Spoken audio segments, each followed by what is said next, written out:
hit that like button, hit the subscribe button.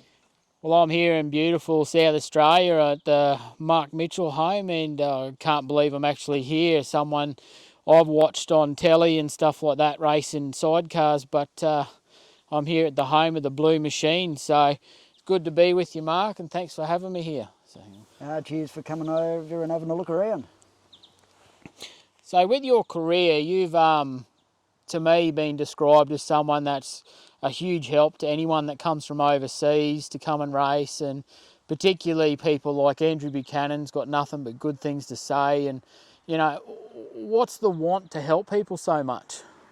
It's just probably in our nature a bit, and like when I went away racing, some of your biggest costs is accommodation, travelling and not knowing where to go and get stuff. So if they're prepared to put their hand in their pocket and make an effort to come out, I'm happy to try and help them out. Like we got young Jake Turner, the solo rider from New Zealand. He's based himself here in Adelaide. He lived with us for 5 months, just till he got his feet on the floor. And yeah, no, I don't mind trying to help keep a few people out and about. And everyone I've met, they've all been excellent. So why wouldn't you want to have them come back? Of course, Mark from Balmain and Tony started more over in Warrnambool. I had the pleasure of meeting your dad before at the luncheon thing we had, and what a fantastic guy. And it's one of those things over time that the older guys have so much knowledge and, you know, things to tell you and whatever. And I was lucky enough that we got a quick tour of his place, and you know, his association with Ghosty and people like that, surely that's rubbed off onto you in your lifetime and sort of fueled your passion for Speedway. Yeah, it's something.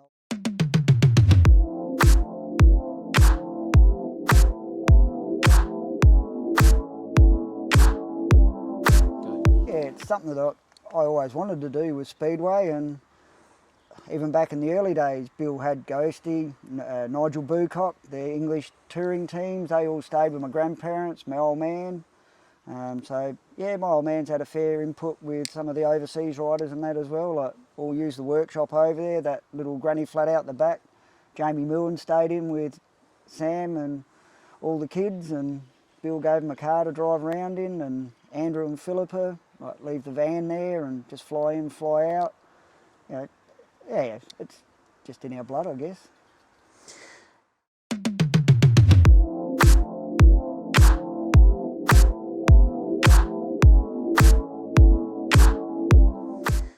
You're someone that I've watched on television and that racing, and you are an Australian champion. You know, that's something nobody can take away from you once you achieve it. And, you know, for an older fella, you've still got it, mate, because you went over to WA recently and hopped on a shield bike and towed them up pretty good. So, you know, does it keep you young doing this sort of thing? Oh, for sure. The adrenaline buzz is unreal. And like to get people, decent people like the Shields and Darren Nash, the Nash Tech bike, ring you up and say, and Clayton Mills, come over, ride our bike for us. And to give you a decent bike to start with, like, it's really good.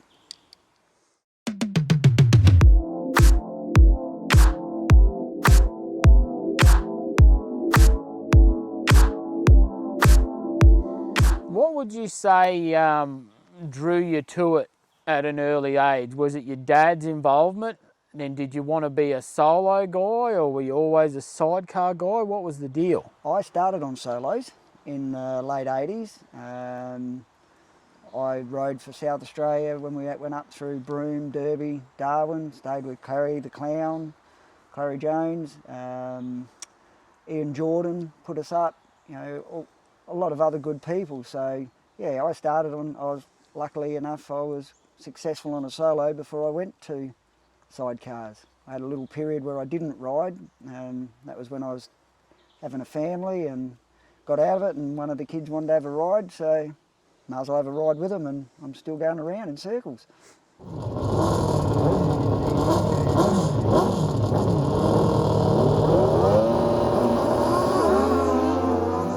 This weekend we've got the Australian sidecar titles in sort of your backyard at Gillman. What's it like now to have such big events be so close to home? Is it something of nerves for you, or is it something you're just really, really comfortable and you're looking forward to it? I'm looking forward to it, for sure. Being in your own backyard, we've probably got our own, a little bit of home ground advantage. It's a bit like when we went to WA, like you've always got their own local riders that are very fast and very good, and doesn't matter how good you are, you still got to beat them. So same here. Some of them will come out firing straight away, some will have teething problems, some will struggle to get used to the track because Gillman's different to WA, different to Moore Park, etc. So a few laps down there, the more they do, the better it will be, and because I've probably done quite a few laps, yeah, should be good fun.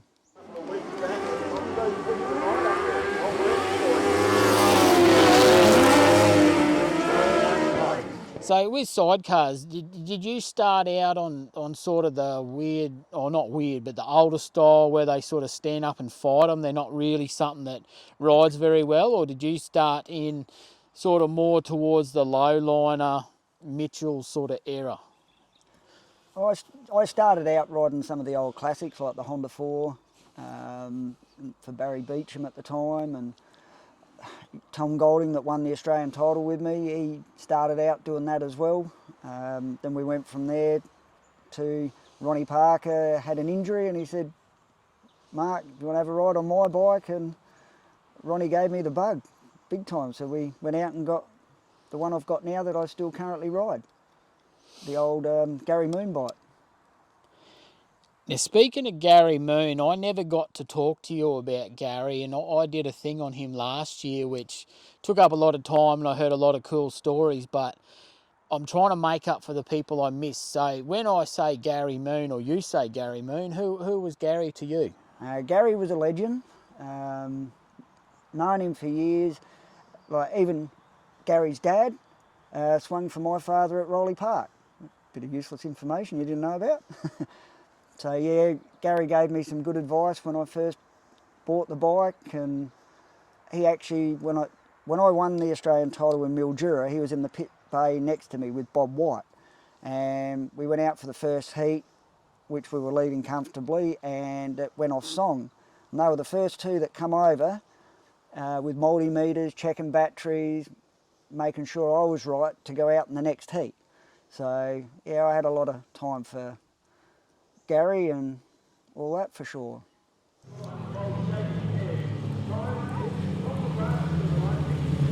Sort of goes around, comes around in the Speedway family as such, where, you know, if you're someone that helps people, well, of course they're going to go their way to help you. But with Gary especially, the more I hear, the more I know that he was the sort of guy that would rather see you go better, and then they'd be calling him up to the dummy grid saying, "Gary, you got to get ready," and he'd be arms deep in someone else's ignitions or carbies or whatever. Yeah, that's correct. He was always helping somebody, giving it advice, whether it was on the phone, at the track. He always made time for you. Yeah, he was a real legend, that gentleman. So you've touched on a few people over the time in your area that were quite legendary, and Ronnie Parker is definitely someone that, as a little boy, I used to follow him. Even up in Queensland, we knew who he was. And Bob White, I've just started to learn about him as we go, but surrounding yourself with such positive people and that, surely that's rubbed off on who you are today. Oh, definitely. Without those guys, we wouldn't be here now.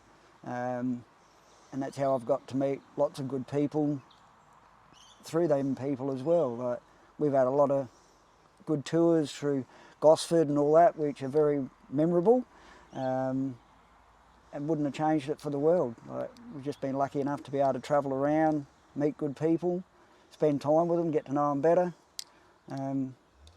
So yeah, lucky enough to have met some really good riders on the way and had some good input from people like Ronnie Parker, yeah, Bob White.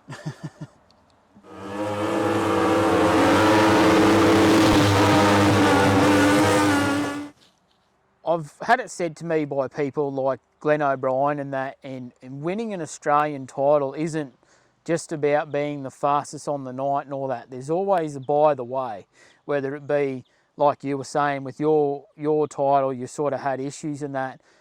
Walk us through the night itself for you and what it was like to go through everything and then finally reach that top step as an Australian champion.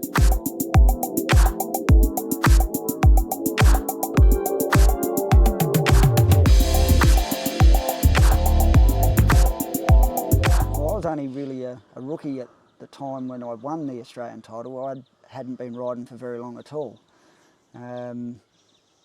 I think the Australian title was only the second meeting I'd ever won in my career. And the first one was only 3 or 4 weeks before that, and that was at Renmark. So we had no expectations. We just wanted to make the Australian title, which was a goal, and then every race is a bonus after that. And so first race we had issues. We went out. The next race was one of our hardest heats of the night that we thought, because we had Mick Headland. There was a really good lineup in that heat, and we went out and won it, and that really gave us confidence, and we went on through the night and had a good night. And then once we went over the finish line, we couldn't believe we'd done it, and we didn't even know there was fireworks at the track after, because the crowd was that ecstatic. There was another legend with a walking stick going through the fence, tapping me on the shoulder, razzing me up, and that was Dave Bottrell. He'd telling me, should have hit him harder. Doesn't sound like Bots at all, does it? But yeah, it's a feeling I can't explain. It'd be good to have that feeling again, but there's a lot of other good riders out there on really, really good, fast machines now too.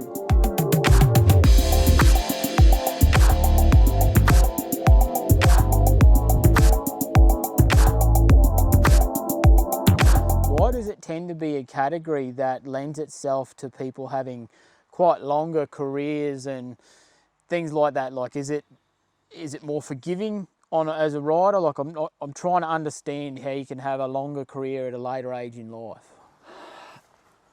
When we were younger, we probably couldn't afford it to do it properly. So as we got older, how do I put it? A lot of the young ones coming through now you can go straight out and buy a top machine. They're not cheap, and go out, and you sometimes don't have to be a good rider, but you can be fast. But as you get older, I think you just don't take those silly little chances as much. And yeah, I'm happy with second tonight. It could hurt otherwise.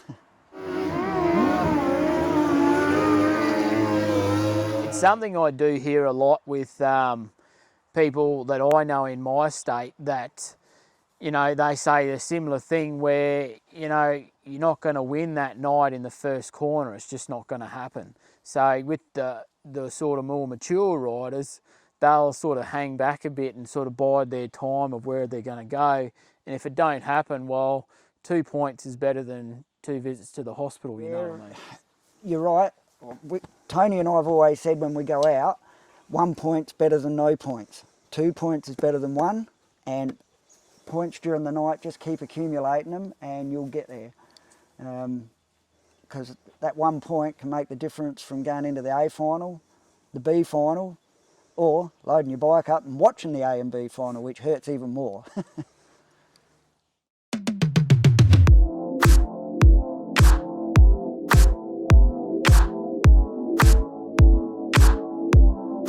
I have a little bit to do with the Kiwis overseas, and they're dying to know these sorts of things. And I know with certain people, I know a racer that hasn't changed his gloves in 20 years because they're his lucky gloves that he uses to win. Or if he don't win, it makes him feel better about being on the bike. I know guys that will not have the colour green on anything because it's unlucky. What are some of your superstitions in competing? If not, what are some of your little routines you do to make you feel better about riding an alcohol-fueled bike with no brakes.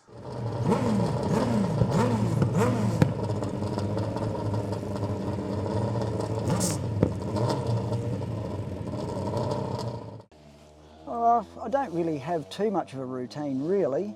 I just like to be relaxed before I go to the track, so I just try and take a little bit of time, and we just go and veg out for a little while, get to the track, try and stay relaxed, sort of stay on my own for a little bit, you know, just probably not mingle as much as I should, but I just try and get my head in the right space and go from there. It's, yeah, don't really have any superstitions. I've got a green sticker on my bike, but yeah, just keep plogging along. As a rider, what would you say your strengths are? Are you someone that can get out the gate well, or are you someone that sort of bides your time when it comes to making a manoeuvre, or is it setup? What are some of the things that you think are your strengths on the track? Well, I've been told I'm not a very good gator. I've always got to come from behind, but I can seem to pass up high, down low. It doesn't matter, and I would just keep plogging away. If I'm feeling comfortable, I'll try one lap up high, then I'll try down low. Yeah, I don't think I really have anything. Yeah, I just can make the bike as one. We can ride it like a solo, you know, where it's not just buzzing up. You can hear it starting to buzz, so you roll off on the throttle. Can seem to turn it halfway through the corner. But yeah, every now and then we all have our little love taps with another rider, and most of the time they're not intentional.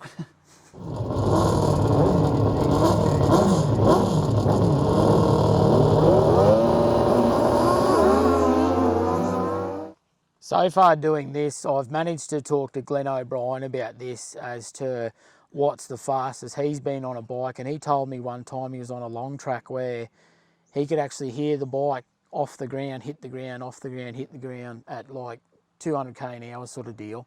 What's a scenario similar to that you've had on a bike where it's been really, really fast, really exciting or terrifying, but you've gotten through it, and then at the end of the race you've gone, and then it's heat 2?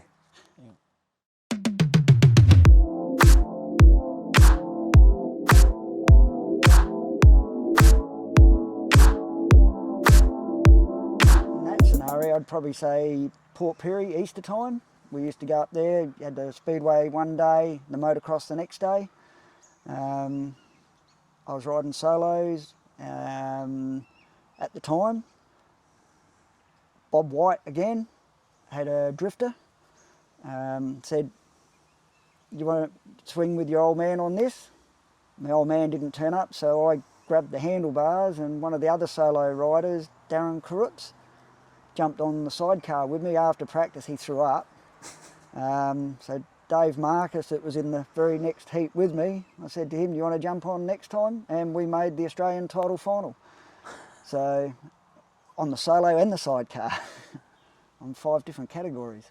I've noticed you've got a bit of a collection as well of bikes and stuff like that. Is it something that's rubbed off again from your old man with collecting things, or is it just sort of you get his overflow, or how does it all work? Oh no, we're both a bit competitive. I want to have that one, he wants to have that one, so whoever gets it first.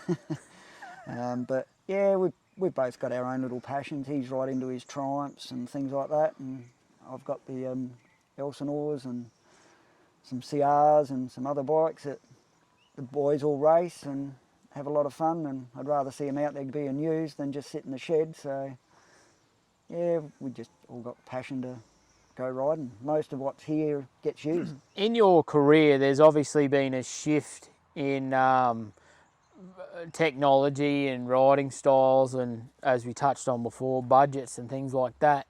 What are some of the biggest things you've noticed that have changed a lot over your time in competition? The price of everything and what you can buy. Like that Nashtec bike the ignition he had on it and the wiring that went to the clutch lever, and we won't talk about their secrets, but what they've got now to get you out that gate, I wasn't slow at all. I don't think it is me that gets out the gate slow, it's the bike. So, yeah, no, it's just everything you can get, the way they can set them up now. You can buy a road bike straight off the floor and they're faster than our old FZR that I've got now, after spending a lot of money on the engine. I think with the FZR, there's something that has been particularly suited to speedway bikes. From memory, it's 4 valves per cylinder, and they're just set up in a way that really suits what we do. But moving forward, if you were to build a bike now, and what sort of power plant would you go for? That's sort of a hard one. They're all on par. I've ridden Andrew Buchanan's bike, the one that Lionel Green's got now, and that was a very nice bike to ride with the Honda in it. The Mitch frame, that was a very nice package. The Shields bike with the crossplane I rode on the weekend, that was a very nice package. So it'd be there's so many nice bikes out there with the right people that build them, that know how to set them up to start with. Unbelievable. The whole point of me doing this sort of thing, Mark, is, I've said it from day one, I want the guy down the pub to know what a Speedway sidecar is. I want to go to kindy pickup and one of the other dads go, oh, did you see that on TV the other night? So what are some of the things you could think of that we could get this sort of more into the public eye more, or bringing more people in, sort of? What are some of your ideas? Just like we had today, you know, new blood, new people coming in on the scene. Like, definitely always need the juniors, because they're the future, where there has been. But like, look at the Blumberg Hotel, the publicans there.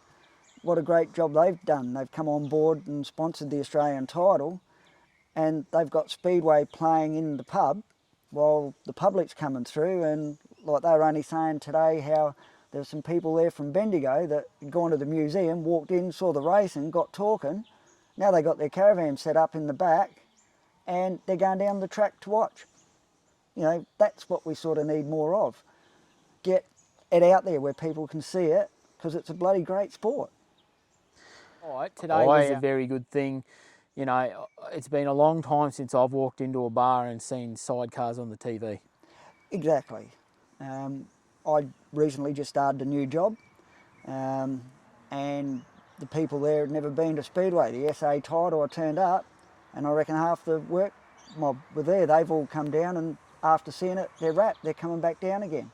So, you know, all the people from Heatley's and that, so there's more people coming through the gate, and then they're bringing more people. I know some people don't like all the flat track bikes and dirt track bikes, but it's still people coming through the gate, and they've still got a mechanic, or their partners are coming in with them, and they're still spending money, which helps the clubs. And we only need one of those dirt track people to go out and buy a solo, or see the sidecars, jump on as a passenger or a rider, and we've got another rider. Unfortunately, our bikes you can't just take out in the paddock and ride like a dirt track bike. So the average person has got one of them sitting in the shed, which, come down, have a go. Bring some more people in if you like it. Go get a bike without brakes and have a go. You guys do a thing down in South Australia that I think is very crucial with juniors particularly, where they have to get their licence. And a friend of mine, Dan Puddy, his son's just gone through that scenario. Dave Bottrell did it when he was younger, where they throw a flag out and you've got to do an emergency stop and things like that. With that sort of scenario, would you like to see that sort of more implemented towards newer people coming into seniors? Oh, for sure.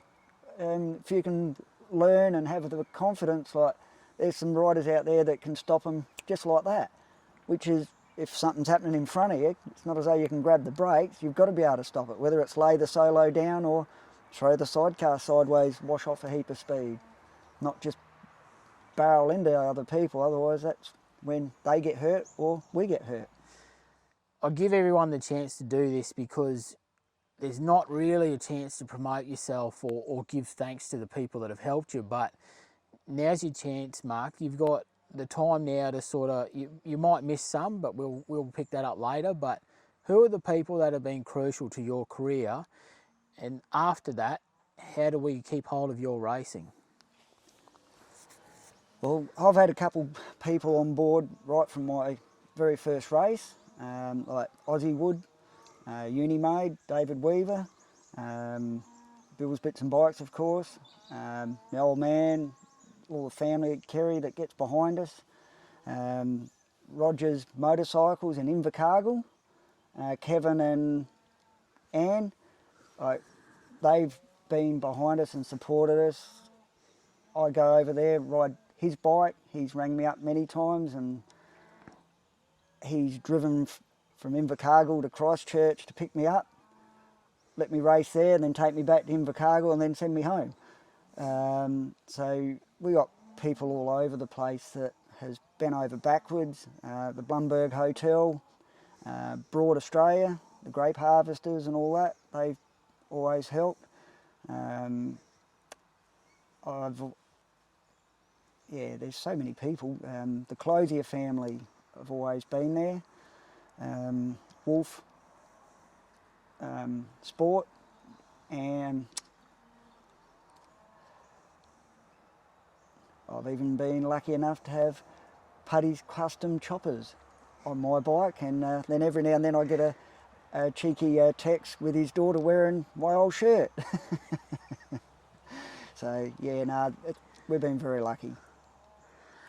Well, all I can say about this, Mark, is probably got to keep a lid on how bad of a fanboy I am, but I say this to a lot of people because it's true. I had your pictures up on my toolbox going, you know, I've got to meet this guy, and now here we are in South Australia and we're actually sitting down at your place doing an interview, so I can't thank you enough for having me here, mate. Thanks for coming out and doing it, and pleasure to see someone positive with the sport and trying to encourage it to go forward, not just stay stagnant.